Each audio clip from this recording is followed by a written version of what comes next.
C. Williams, what exactly does it mean to be iconic?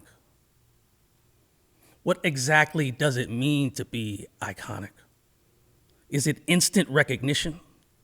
A symbolic representation of something or some place or some notion or some moment or some memory we revere? Is it what persists, what perseveres, what delights, what says, you are here? Here, where the light of a Tuesday noon sky can be seen as it reflects off canned pantry beans and gold onion cupolas alike. A gilded light to hide a shadowed plight and misplaced values. A ballpark and a prison keep your vision on the home runs and the stars and ignore the razor wire.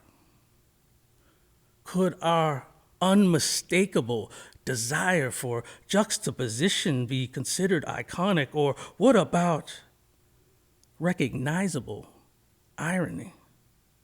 What about a parade street with no parades, a newly minted think tank with a slave-holding namesake, our namesake, and eradicated, displaced people, our distances, falling sway to our shared realities.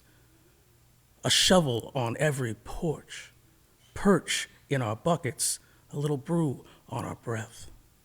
The jazz and blues fest are sunsets in hues of lilac and crimson, the sound of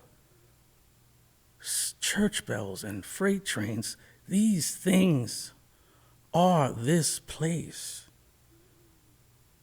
Allow me to reiterate, what exactly does it mean to be iconic?